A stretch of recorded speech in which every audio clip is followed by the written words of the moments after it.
nós podermos ter esse tempo para podermos falar com Deus, né? E aprender das grandezas dele. Nós estamos conversando no Aço de Manhã, aprendendo de manhã, como ser bem-aventurados durante esse tempo de pandemia.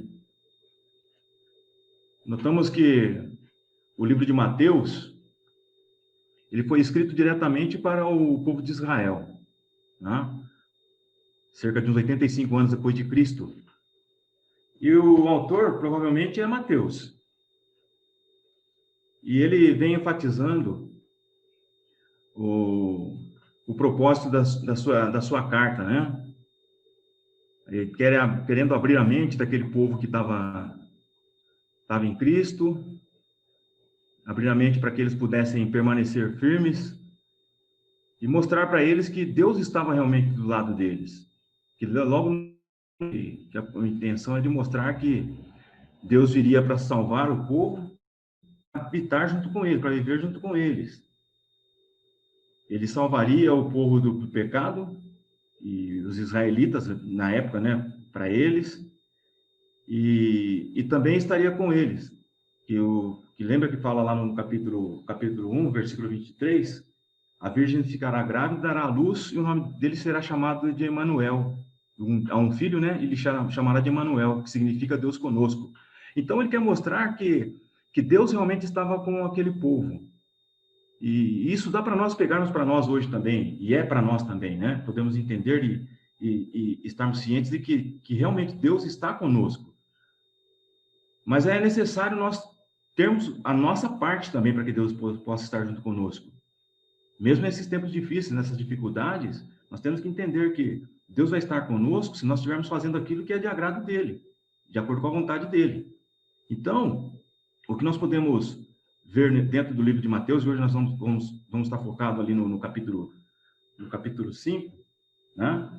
No livro de Mateus, o autor ele inicia dizendo: Jesus subiu ao monte. Jesus subiu ao monte, capítulo 5. O que significa isso para nós hoje, para nós podermos entender, e para eles também na época, né? O que significava isso? Ele mostra que Jesus subiu ao monte porque o que ele tinha para dizer era algo muito superior a tudo aquilo que aqueles homens já tinham ouvido, muito superior a que a humanidade já tinha ouvido. Então, ele sobe até um monte para mostrar que o local onde eles estavam ouvindo das coisas de Deus ainda seriam coisas pequenas.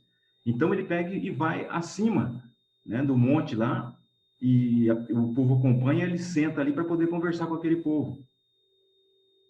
Ele tinha que sair daquela vida comum. O que ele queria mostrar para eles é algo muito superior. Então, o monte simboliza isso na época deles lá, e Jesus querendo mostrar isso também, que o monte é algo que vai ouvir coisas que são superior a tudo aquilo que eles já tinham ouvido. Então, sai de dentro daquela residência dele, onde eles habitavam ali sempre, que era uma vida comum, para estar do lado de Jesus, que ensinar coisas muito maravilhosas, muito grandes para eles, né? Então, eles tinham que tirar os homens de onde eles estavam acostumados a se reunirem.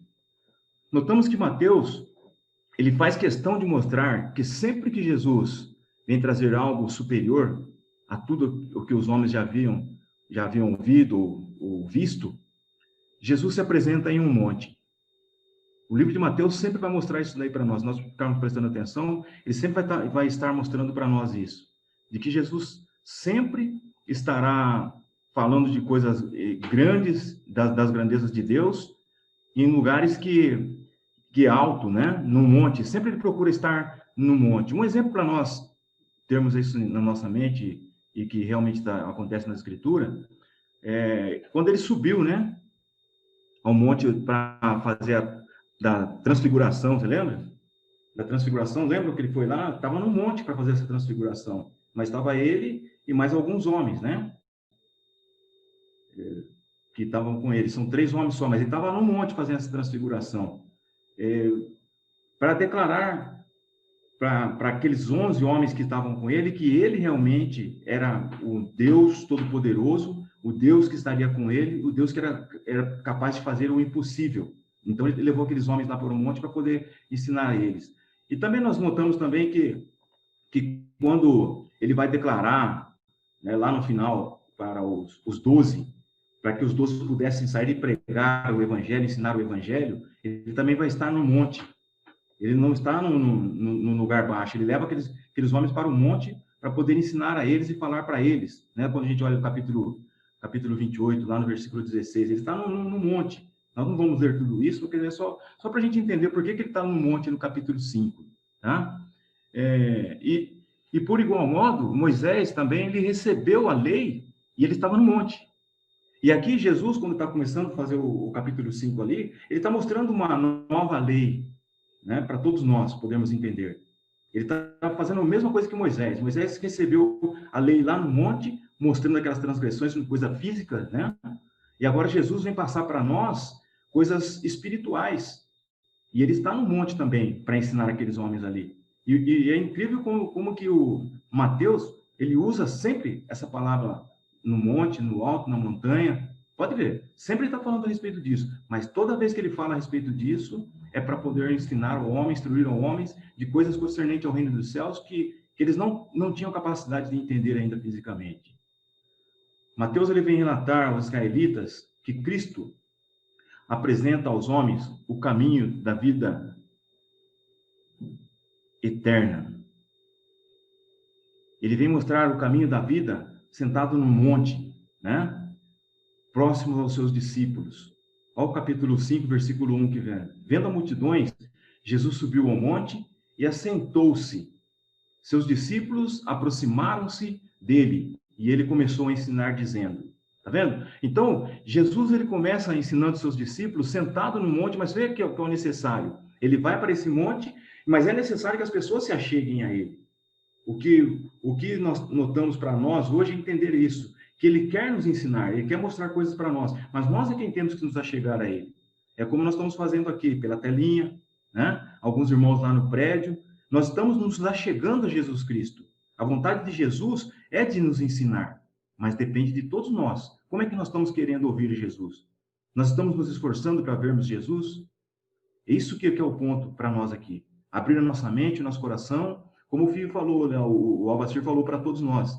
Nós estamos aqui para podermos ouvir e colocarmos em prática aquilo que o Senhor vem nos ensinar. Os discípulos, eles queriam aprender. Eles queriam ouvir os ensinos de Jesus. Eles queriam ouvir o Salvador. Eles queriam ouvir o Rei Jesus falando, né? Para que eles pudessem ter uma vida melhor. E é isso que nós precisamos também. Chegarmos para podermos ter uma vida melhor e entendermos, mesmo no meio de tantas dificuldades, tanta pandemia, nós podemos ter uma vida melhor. E Jesus nos ensina isso.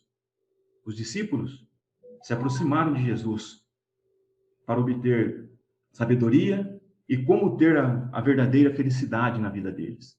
Como ter a verdadeira felicidade na vida deles. Porque é muito fácil nós estarmos olhando que felicidade, muitas vezes, é as coisas que nós estamos vendo, né? Mas tem a felicidade que é superior a tudo isso que nós pensamos ainda, que é justamente quando Jesus fala para nós, né? Das bem-aventuranças. E ele começa a falar das bem-aventuranças justamente para isso, para mostrar para nós que tem algo superior a tudo aquilo que nós já estamos acostumados a viver. A felicidade, a alegria a nós, é superior a tudo isso que nós já estamos vendo. E ele começa mostrando para aqueles homens ali, falando para aqueles homens que as bem-aventuranças, o bem-aventurado, são aqueles homens que têm um bom espírito, que têm pobreza no espírito. Os bem-aventurados são os mansos, né? São os mansos de espírito. Bem-aventurados são os humildes, como nós já vimos na semana passada. E hoje nós queremos falar um pouco a respeito de bem-aventurados os que têm fome e sede de justiça. Tá? O Evangelho de Mateus, ele vem ensinando muitas coisas a respeito dessa alegria verdadeira que nós podemos ter. Nós estamos bem próximo de Jesus para podermos aprender como sermos alegres e bem-aventurados na realidade, né? Como sermos bem-aventurados. Mesmo que nós estamos agora aprendendo de uma maneira atípica, né? Que é estarmos na telinha para podermos ouvir Jesus, mas nós estamos nos aproximando de Jesus para aprendermos como ser bem-aventurado. No meio de tão severa pandemia que está acontecendo. Nós estamos nessa telinha, mas é com essa intenção de aprendermos mais a respeito de Jesus. O Evangelho de Mateus é o Evangelho dos ensinos de Jesus. o Emmanuel. O Evangelho nos ensina do Deus que quer estar conosco. E Mateus dá enorme ênfase com o Senhor que quer estar com a humanidade. Ele dá grande ênfase a isso, que o Senhor ele quer estar junto com a humanidade. E por meio do Sermão do Monte, ele traz instruções compostas de sentenças moral, breve e conceituosa. E instruções de tão elevada qualidade, gente, que tem sido lembrado até hoje, essas instruções de Jesus. São instruções que estão sendo entesouradas através dos séculos. São riquezas que poucas pessoas conseguem enxergar, e nós estamos tendo essa oportunidade de ver, de estarmos enxergando as riquezas que Jesus está mostrando para esses homens lá no passado e que servem para nós até hoje. Em Mateus, o Sermão do Monte aparece antes dos milagres, né? E após Jesus ter havido escolhido apenas 4 dos seus discípulos, lá quando a gente olha para o livro de Lucas, ali ele já tinha escolhido os 12 para poder ensinar o Sermão do Monte. Mas Mateus, aqui ele está usando de uma forma assim, bem comum, porque ele não quer dar ênfase às coisas que estão por fora, né? Que é a escolha dos discípulos, dá ênfase na presença de Jesus na vida do ser humano, da necessidade de Jesus e de Deus estar na vida do ser humano. O autor, ele tira esses detalhes, né? Ele mostra que esses detalhes não tinham tanta importância. Mateus usou o material que tinha na mão dele, que estava na época dele, para ele ali, né? Que dispunha de modo mais vantajoso para o plano de apresentação que ele tinha em mente. Ele queria apresentar o rei prometido a Israel. Esse rei que iria estar com eles por toda a eternidade. Essa era a vontade de Mateus. Mas por isso, para isso acontecer, eles teriam que seguir as instruções do Mestre, do Rei de Jesus Cristo. Nós somos a nova Israel hoje, irmãos. Nós somos o povo de Deus hoje. Nós pertencemos ao reino de Deus. E nós cremos nisso, nós confiamos nisso. E como nós podemos estar bem-aventurados durante essa pandemia, então? Nós temos que ter fome e sede de justiça. Capítulo 5, que é o versículo 6 ali. Ele diz, bem-aventurado os que têm fome e sede de justiça, pois serão satisfeitos. Bem-aventurança, muito feliz, né? Significa ser muito feliz. Ser grandemente feliz é ter uma felicidade completa. Mas como que nós podemos ter uma felicidade completa no meio de tanta dificuldade, de tantas lutas? Essa felicidade realmente é para nós? E as bem-aventuranças mostram sim que é para nós, irmãos. Até hoje, não somente para eles, os israelitas, mas essa bem-aventurança e essa felicidade, essa fome de justiça, que nós temos que ter essa bem-aventurança, é necessário para nós também aqui hoje termos fome e sede de justiça, para que nós possamos ter verdadeiramente alegria em nosso coração e em nossa vida, já aqui na terra. As bem-aventuranças, portanto, declaram que quem são os felizes. Quem são as pessoas que são felizes realmente aos olhos de Deus? Porque, na realidade, a grande felicidade é essa, de quando Deus olha para nós e Ele mesmo vê que nós somos felizes, por nós estarmos vivendo de acordo com a vontade dEle. As bem-aventuranças são para esses, que realmente vivem de acordo com a vontade de Deus. Os que participam da glória de Deus. Aqueles que alcançaram a felicidade verdadeira. E isso é para nós, irmãos. A verdadeira felicidade inclui aquele bem-estar ou estado de bem-aventurança associado à correta relação que nós temos com Deus. A correta relação entre o homem e Deus. Isso é ser bem-aventurado. Se nós tivermos uma boa relação entre eu e Deus, entre nós e Deus, nós podemos começar a entender que nós somos bem-aventurados.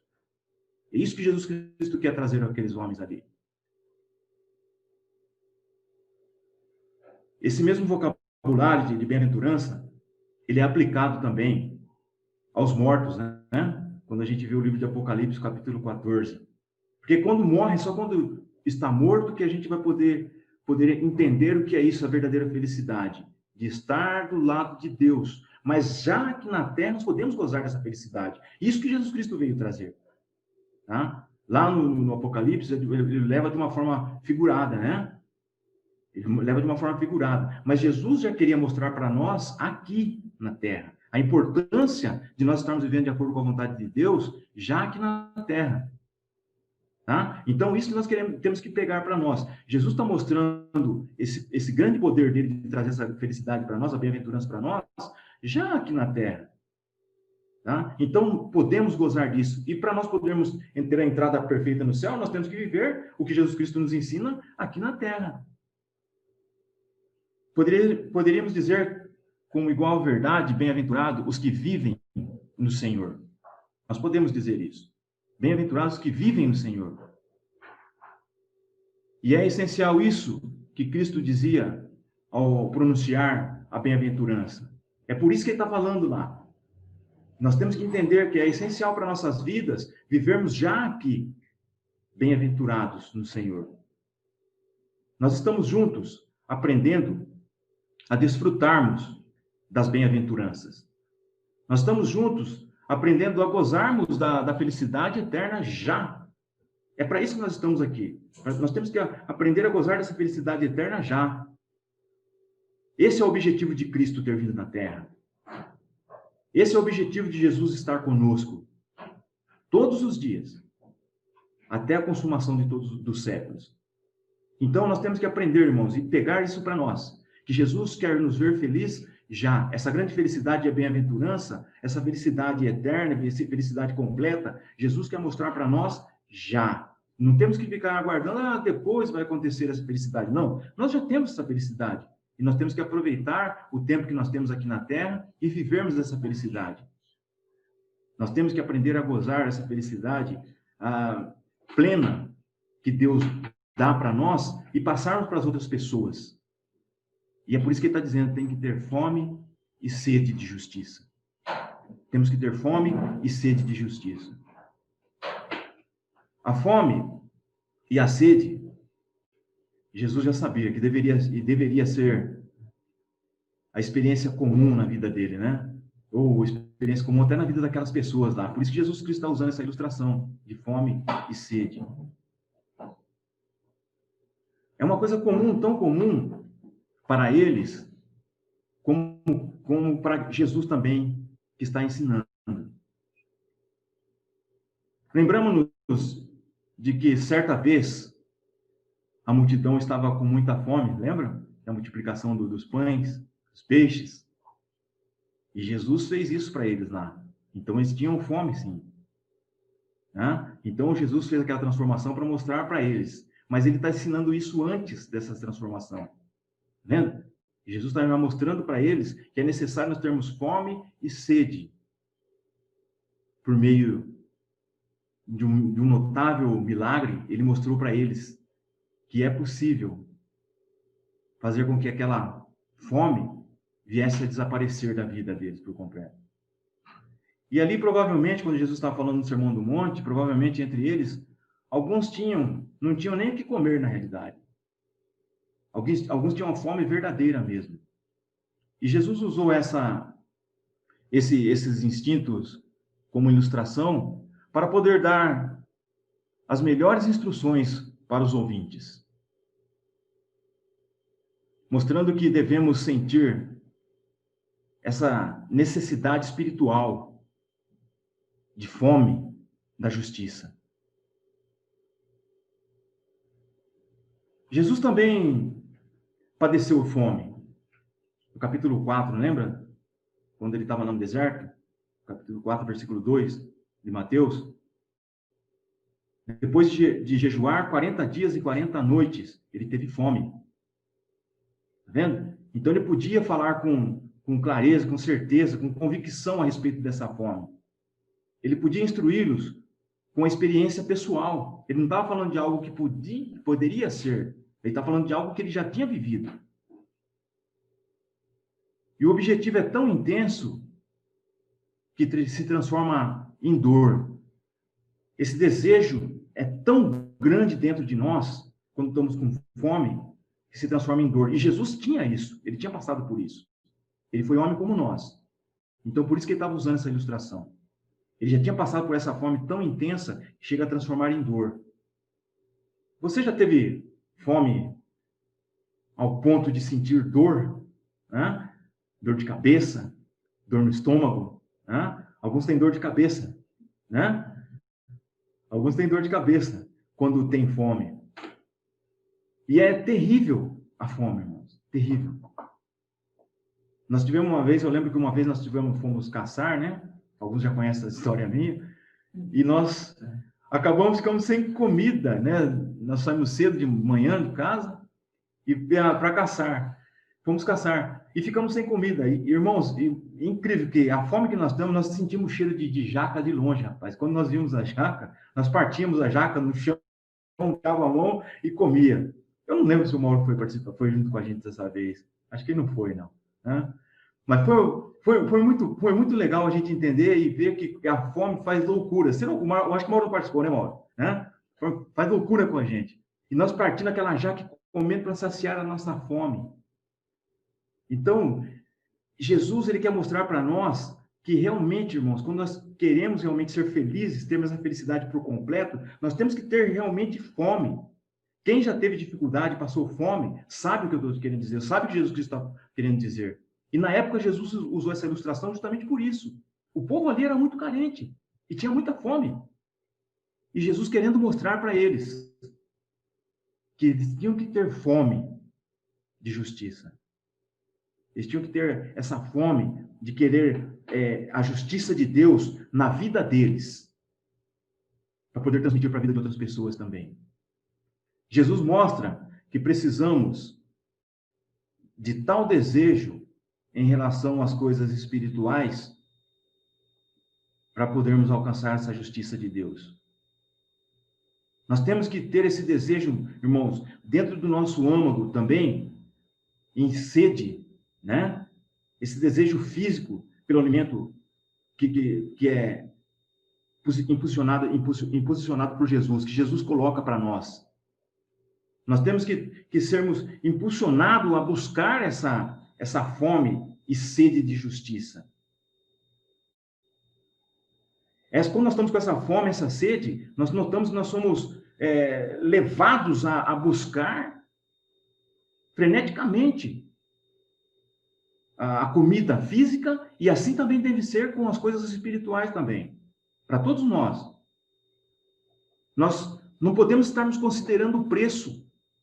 Quando nós queremos a comida, o alimento físico, nós não consideramos o preço. Nós não vemos o que as consequências que nós vamos ter que passar para podermos alcançar o alimento físico. E da mesma forma, nós temos que buscar o alimento espiritual. Nós temos que ter essa atitude similar à nossa vida espiritual em relação à nossa vida física.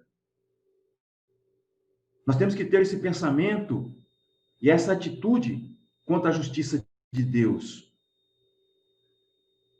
Irmãos, precisamos ter fome pela justiça segundo Deus. Temos que ter fome para que a justiça segundo Deus esteja manifesta em nossas vidas. É difícil, às vezes, para nós estarmos aprendendo. É difícil, às vezes, para nós podermos ter um conhecimento maior, mas nós temos que ter esse apetite, essa necessidade, nos esforçarmos para podermos buscar essa justiça de Deus, para vivermos nessa justiça de Deus. Sabemos que nós estamos em tempos difíceis. Sabemos. O próprio Jesus nos fala no Sermão do Monte, lá na planície, no livro de Lucas. Ai de vocês que agora têm fartura, porque passarão fome. O que ele quer dizer com isso? Se nós achamos que está tudo bom do jeito que está e às vezes até nem queremos ouvir mensagens, não queremos participar no culto, eu já fui batizado, já estou salvo, está tudo certo. Jesus está dizendo, ai de vocês, agora que têm fartura, que estão fartos, porque passaram fome. Jesus quer mostrar, irmãos, que nós não podemos nos acomodar, não é pelo simples fato de nós estarmos salvos, né? Que está tudo certo. Ele está dizendo que nós precisamos sim correr atrás, porque nós temos fome, nós temos muito que aprender ainda. Todos nós. Todos nós temos muito que aprender ainda. Nós temos que ter fome, porque senão o futuro é que vai mostrar para nós. Se essa fartura que nós estamos sentindo, que é a fartura que é? De estarmos ausentes, né? Ah, não preciso mais. Já tenho todo conhecimento. Isso eu já sei. Né? Isso é fartura. Como os fariseus, como os escribas, que não queriam ouvir Jesus Cristo. Esses vão ter fome. E a fome, estes aí vão ter fome. E a fome que Jesus está dizendo é a eternidade do lado do grande inimigo de Deus. E nós não queremos isso. Ai de vocês que agora têm fartura, porque passaram fome. Que nós possamos, irmãos, ser o contrário, né? Temos muita fome de justiça de Deus agora, para que lá na frente nós possamos ter a verdadeira alegria. Jesus está ensinando e, ao mesmo tempo, ele dava um alerta àquelas pessoas. Pessoas que já estavam restauradas, que não queriam ou não desejam a justiça de Deus. Mas ainda que se achavam que pelo fato de serem restaurados, eles não precisavam de mais alimento espiritual. Eles pensavam que não precisavam desse alimento espiritual. E Jesus está chamando a atenção dele. O livro de Romanos nos ensina que no Evangelho é revelada a justiça de Deus. Romanos 1,17 fala, na parte A ali. E nós cremos no Evangelho. Nós confiamos no Evangelho. Nós acreditamos na palavra do Evangelho que foi anunciada para nós. Confiamos na palavra de Deus. E hoje nós somos um povo de Deus, que somos justificados. Como fala em Romanos 6,18. Que agora nós somos escravos justificados em Cristo. Por isso nós somos escravos de Deus. Nós somos escravos justificados. E é por isso que nós temos que ter sede e fome de justiça. Agora a justiça de Deus se faz presente em nós. E é por isso que nós temos que ter mais fome dessa justiça. Porque o Romanos 1,7 fala que o justo viverá pela fé. E a nossa fé nos constrange à justiça divina. Por isso que nós temos que ter sede e fome de justiça. Nós somos de Deus. Nós somos o povo de Deus. A justiça de Deus é presente em nossas vidas. Jesus nos justificou com sua morte. E por isso nós somos o povo de Deus. Então, Jesus, quando ele está ensinando ali em Mateus, é para nós estarmos entendendo que nós temos que ter fome e sede da justiça de Deus, vivermos de acordo com a vontade dele. Em Mateus 5:3, na parte A, nos aponta que nós somos o sal da terra. Nós somos o bom tempero no mundo. Porque nós somos os discípulos de Jesus aqui na terra. E, consequentemente, temos que ter fome da justiça divina. Para podermos levar essa justiça às outras pessoas. Temos que ter fome, sede da justiça divina, para podermos levar essa justiça de Deus às outras pessoas. Jesus nos mostra que precisamos de tal desejo em relação às coisas espirituais relativas à justiça. De igual modo, também, quando temos sede, somos tomados de atitudes inesperadas. Não é assim na nossa vida? Certa vez, quando eu tinha marcado com o Enio Júnior de fazer uma caminhada do prédio do centro, a pé até o sítio cercado. Pareceu bonito na época, né? Na hora que nós estávamos combinando lá. Pareceu muito legal. Vamos, Júnior, vamos, fulano. Não vou não, estou com compromisso aqui, não vai dar para ir, né? Aham. E eu e o Júnior, os dois fortões, né? Vamos na caminhada. Porque alguém não quis ir, não deu para ir. Estava ocupado. E nessa caminhada, eu não tinha pensado que eu ia caminhar 15 quilômetros quase, né? De 12 a 15 quilômetros. E vamos nós lá com 2 garrafinhas de água na mão, né? E caminhando a coisa, sede. Forte sede, irmãos. E um calor de 28 graus, mais ou menos, estava na época. 28 a 30 graus estava na época. E começamos a caminhar. Irmãos, eu sei que no meio do caminho, nós ficamos fomos tomar de tão grande sede, nós tínhamos que parar para pedir água para as pessoas. E tinha uma mulher lavando a calçada, na hora que nós vimos, nós saímos correndo para o lado daquela mulher. E quase sem falar direito para a mulher, a gente pegou a água da mulher, a mangueira da mulher, tomamos água, mas naquele momento nós nem pensamos que água de onde vinha, se estava suja a mangueira ou não estava. Eu sei que nós queríamos tomar a água. Nós tomamos aquela água que estava esguichando, mas com tanto sabor, parece que tinha até sabor a água. Nós bebíamos com tanta alegria, irmãos, e jogávamos água no corpo, que é para matar a nossa sede. Irmãos, eu fiquei pensando, e é isso que Jesus Cristo espera de mim, espera de nós todos. É que nós tenhamos essa sede de justiça de Deus. Jesus, ele sabia o valor.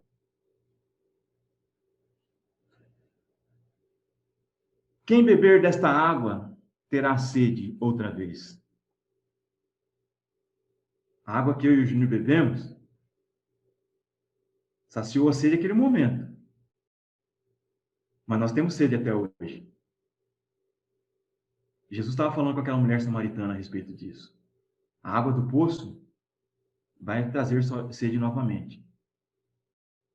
Mas quem beber da água que eu nunca mais terá sede. Olha o que Jesus está falando. E a gente tem que pensar e analisar bem aquilo que ele está falando para aquela mulher lá, para nossas vidas também. Que ao bebermos a água que Jesus Cristo nos dá, nós nunca mais teremos sede. E ainda ele continua dizendo, em João 4, né? Versículo 14. Pelo contrário, a água que eu lhe der se tornará nele uma fonte de água a jorrar para a vida eterna. Olha aí, irmãos, o que Jesus oferece para nós. E ele está dizendo lá que nós temos que ter sede da justiça, sede da vida eterna. Quando nós bebemos da água que Cristo dá, nós estamos confirmando que nós queremos ter a vida eterna em nós. Qualquer um, ou qualquer pessoa, concorda que o mais forte e insistente dos instintos naturais, como também o mais necessário, é o da alimentação. O alimento, ele sustenta a vida física.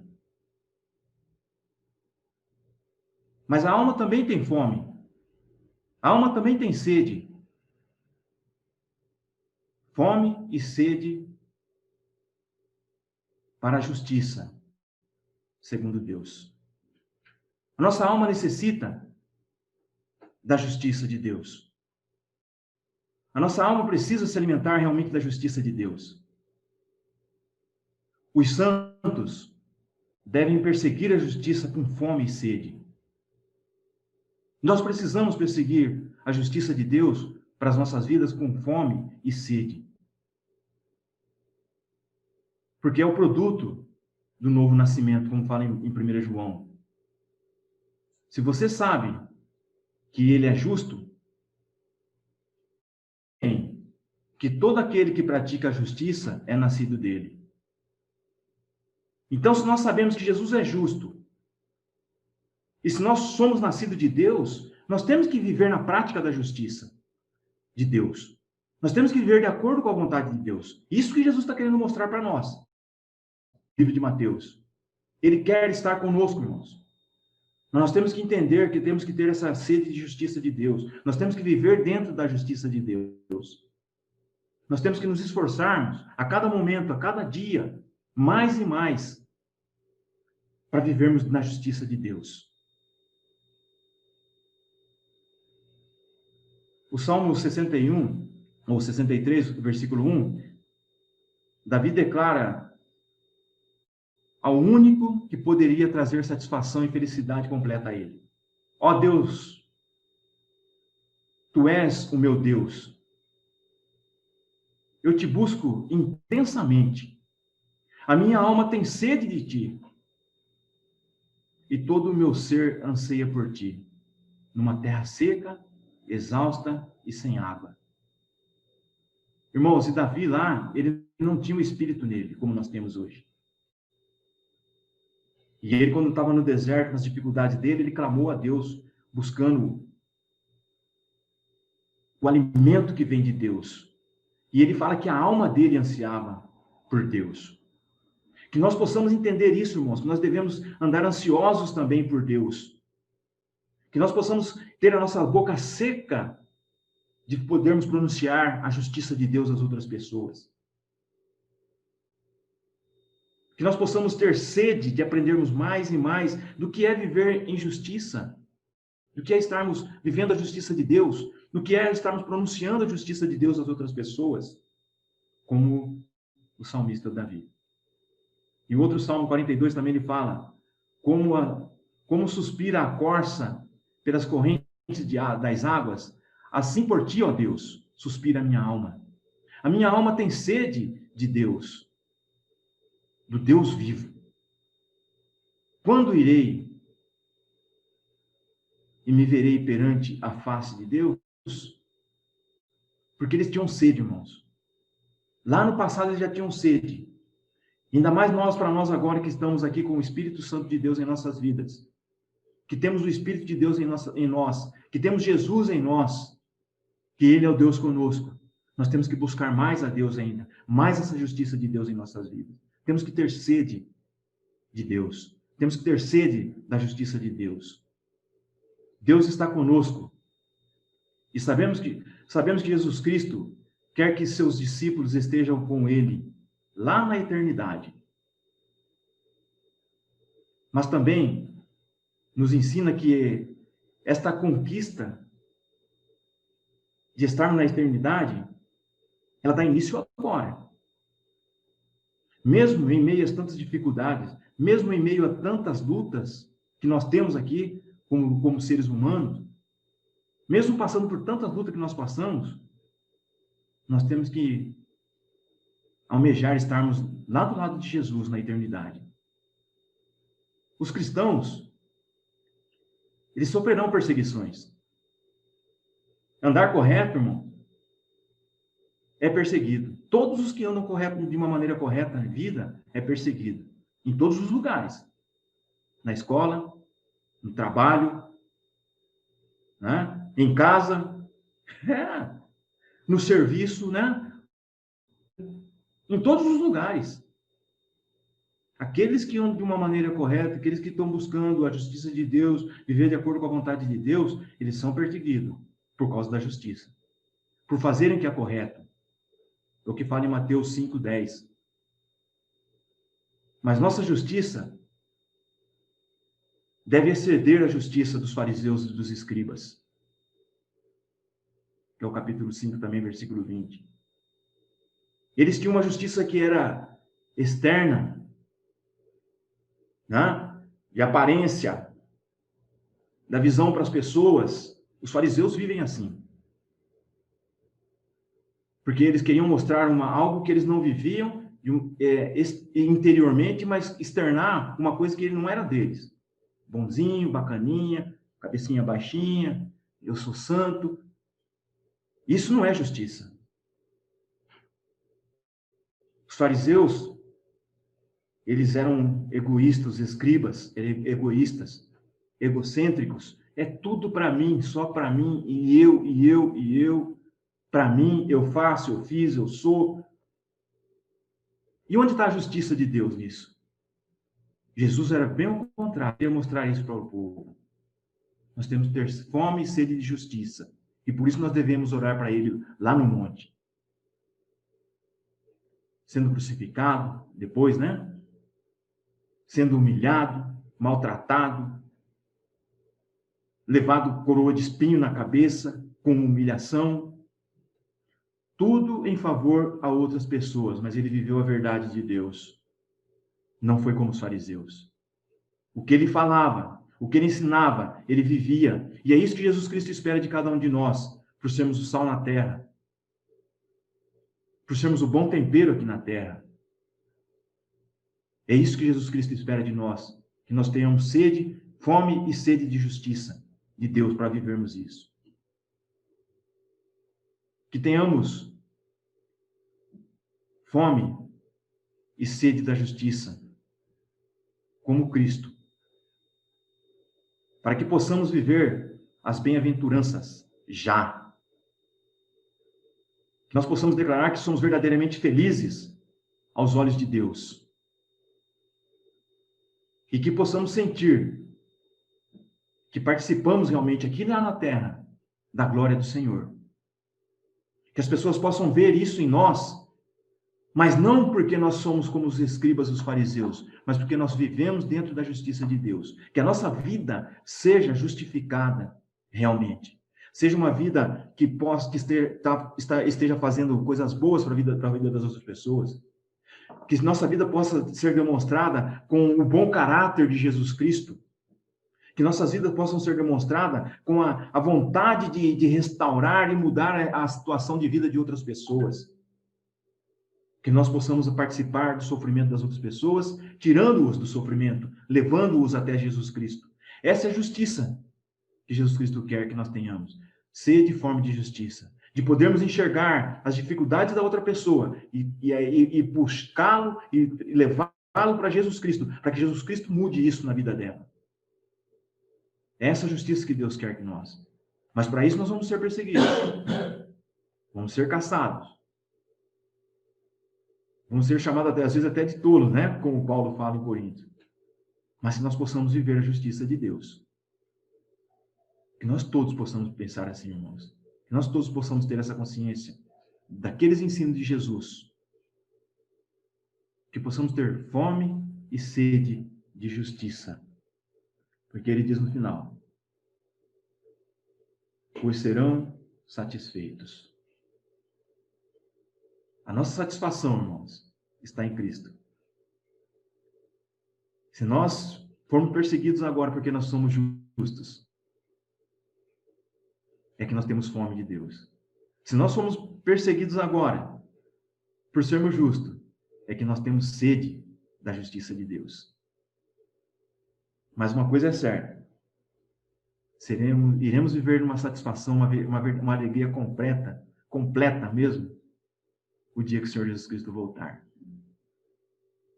Bem-aventurados os que têm fome e sede de justiça, pois serão satisfeitos. Que possamos encontrar essa satisfação de Jesus estando conosco. Deus nos abençoe.